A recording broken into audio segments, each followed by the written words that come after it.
Assalamualaikum, welcome back to Invest Saham. Pada video ini kita akan membahas kondisi market terupdate dan saham-saham yang menarik untuk diulas. Sebelumnya disclaimer on, ini bukan ajakan jual beli saham, so langsung saja kita ke pembahasan. Jadi hari ini IHSG kembali terkoreksi 0,1% di level 6.788 dengan net sell asing sebesar 744 miliar di market reguler dan 788 miliar di all market guys ya.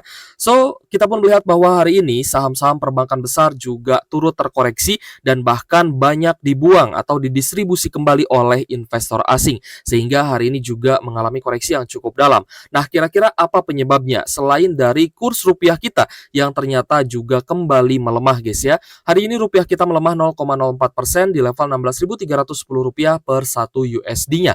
Namun ada kabar dari dalam negeri yang juga tidak kalah menghebohkan, yaitu viralnya di media sosial ajakan tarik uang dari perbankan BUMN imbas akan diresmikannya Danantara oleh Presiden Prabowo Subianto. Jadi sebenarnya hal ini berbahaya guys ya, bisa saja memicu krisis ekonomi di Indonesia dan juga memang rush money ini juga akan sangat berbahaya ya untuk kita semua. So sebenarnya kalau misalkan teman-teman ya menyebarkan berita tanpa adanya pembahasan yang objektif ya, hanya menyebarkan saja, saya rasa ini juga bisa masuk pidana UU ITE. Jadi teman-teman juga harus berhati-hati ya dalam menyebarkan informasi-informasi yang memang sangat berkaitan ya dengan kestabilan ekonomi di Indonesia ini. Bahkan berita-berita hoax itu juga bisa terjerat pidana UU ITE ini. Seperti itu guys. So, selain dari krisis perbankan ya yang bisa terjadi jika memang hal ini menimbulkan kepanikan ya, ajakan tarik uang dari perbankan BUMN ini menimbulkan kepanikan dari masyarakat secara meluas, maka ini akan menyebabkan yang pertama adalah krisis perbankan ya, lalu yang kedua akan menimbulkan kerugian untuk masyarakat dan juga nasabah.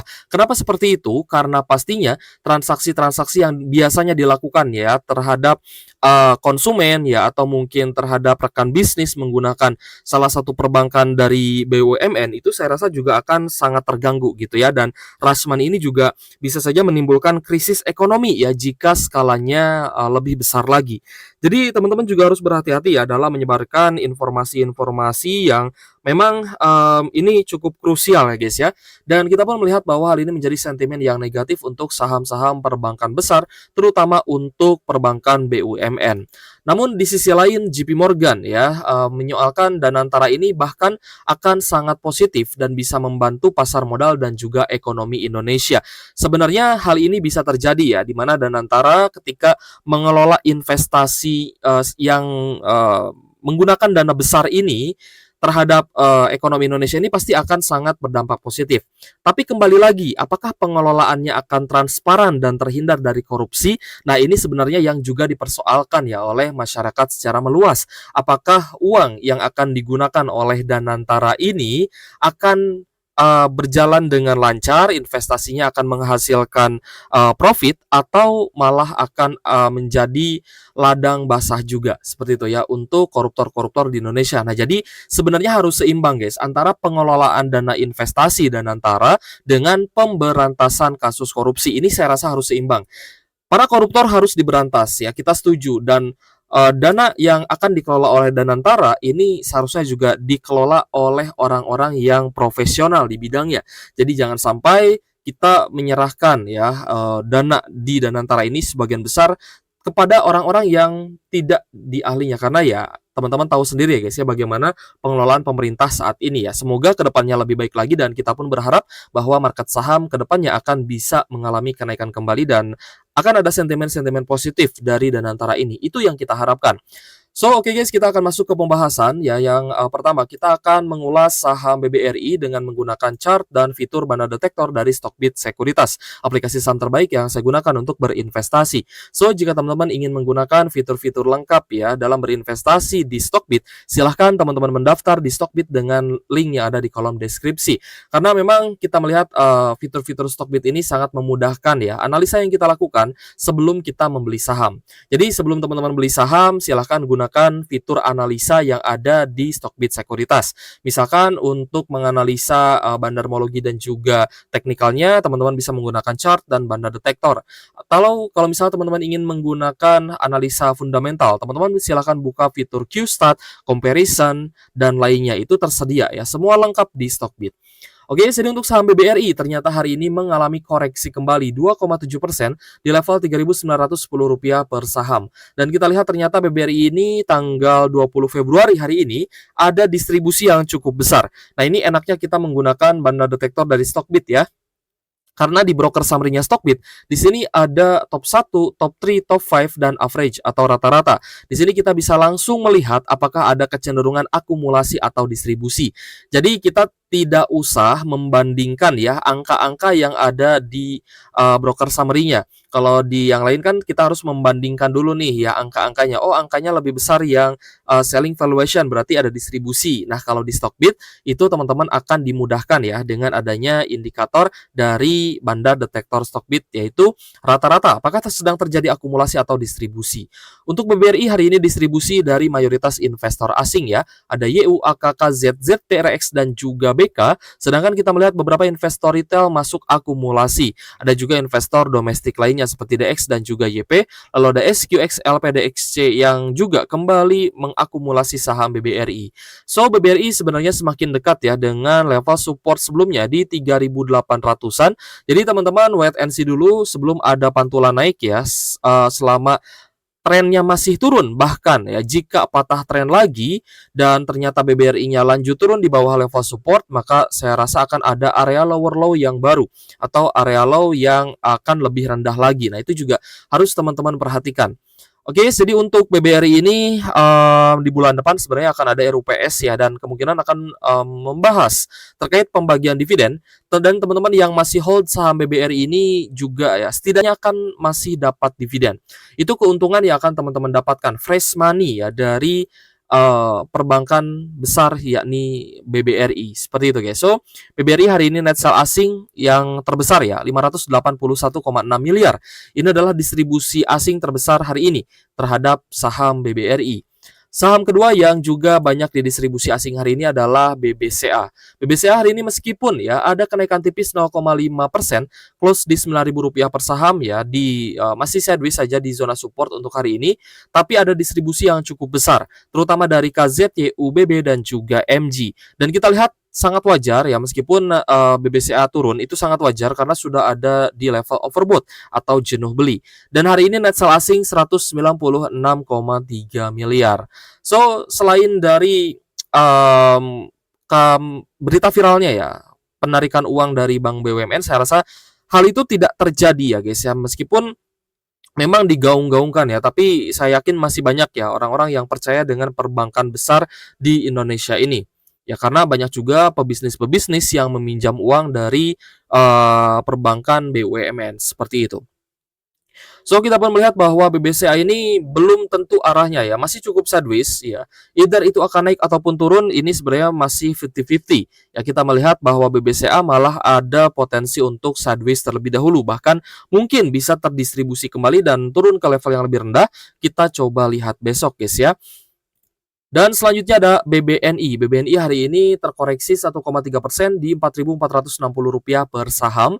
Dan kita melihat bahwa BBNI juga ada potensi untuk turun ke level support sebelumnya. Jadi BBNI kita coba tunggu di sekitar 4.200 dan 4.100-an ya jika kembali terdistribusi. Dan hari ini juga memang ada distribusi yang cukup besar, terutama dari BK, CCTP, dan juga YU. Net sell 32,9 miliar untuk BBNI. Sebenarnya harapan para investor untuk saham-saham perbankan besar, ini koreksi yang terjadi kita berharap akan menjadi area higher low ya. Setelah koreksi hari ini, besok kita berharap akan naik kembali. Jadi potensi uptrendnya sangat terlihat jelas jika hal itu terjadi. Namun, kita tidak akan pernah tahu ya, apakah saham perbankan besar dan saham-saham lain yang mungkin kita pegang juga itu akan naik atau turun.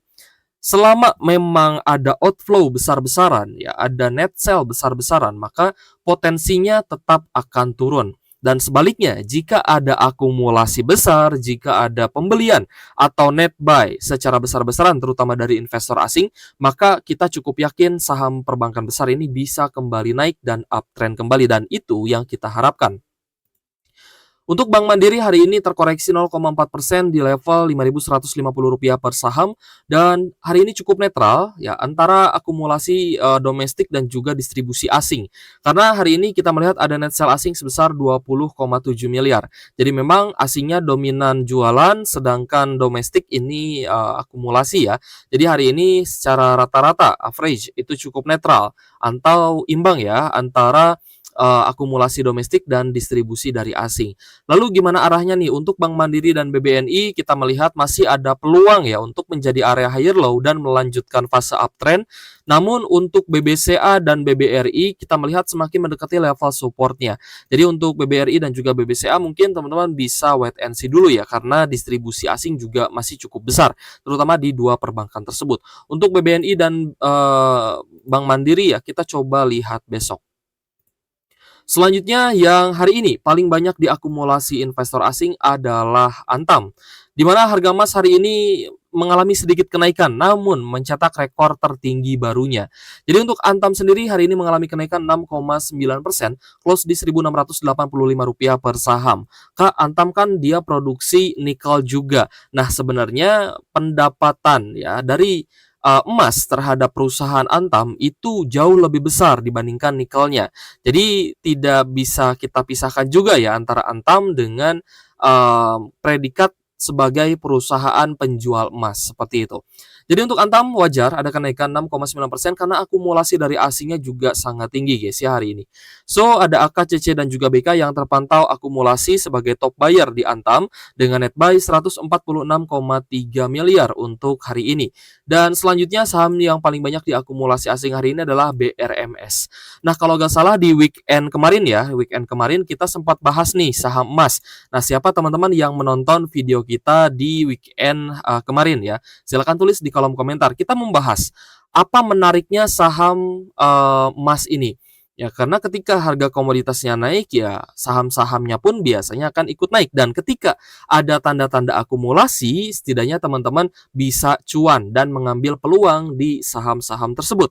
Contohnya adalah Antam dan BRMS ini. So BRMS hari ini naik 9,14%, close di Rp430 per saham, dan kita lihat ada akumulasi terutama dari LG dan juga RF, dan asing juga akumulasi sebesar 83,8 miliar.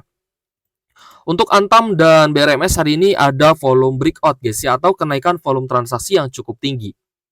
Jadi ketika harga emas naik ya, maka teman-teman silakan pantau saham emas. Nanti jika harga acuan batubara naik, maka teman-teman pantau money flow dari saham sektor batubara. Nah itu saya rasa akan lebih efisien ya untuk teman-teman bisa memilah dan memilih kira-kira saham mana nih yang sedang hype, baik untuk investasi ataupun untuk trading. Tapi memang dua metode ini ada perbedaan ya guys ya, antara investasi dan juga trading strateginya sangat-sangat berbeda, dan teman-teman juga harus membiasakan hal tersebut, harus beradaptasi dengan kondisi market saat ini. So memang yang tiap hari ya mengalami kenaikan adalah saham-saham yang biasa untuk trading, ya mungkin teman-teman portonya juga masih merah gitu ya, masih merah merona, dan saya rasa itu hal yang wajar karena resiko dari investasi adalah floating loss gitu ya. Resiko enaknya ya floating profit, yaitu ketika harga sahamnya naik. Oke guys, jadi kalau menurut saya pribadi ya memang untuk Danantara ini seperti pedang bermata dua ya, bisa menjadi sangat-sangat positif untuk kemajuan ekonomi Indonesia, tapi bisa juga menjadi hal yang negatif ya jika tidak dikelola dengan baik, dan bahkan jika dananya dikorupsi, maka kita pun mungkin ya wajar merasa khawatir dengan apa yang akan diresmikan oleh Bapak Presiden Prabowo Subianto. Tapi harapan kita ya dari lubuk hati yang paling dalam bahwa ekonomi Indonesia ke depannya seharusnya lebih baik lagi, seharusnya lapangan pekerjaan lebih banyak lagi, dan ekonomi Indonesia bisa kembali bangkit, daya beli masyarakat bisa kembali tinggi, dan semoga juga ekonomi keluarga kita juga bisa lebih baik di masa depan. Oke guys, terima kasih sudah menonton ya dan semoga bermanfaat untuk teman-teman. Sekali lagi jika teman-teman ingin menggunakan fitur lengkap dari Stockbit, silahkan teman-teman mendaftar dengan menggunakan link yang ada di kolom deskripsi. Oke guys, thank you for watching. See you on the next video. Wassalamualaikum warahmatullahi wabarakatuh.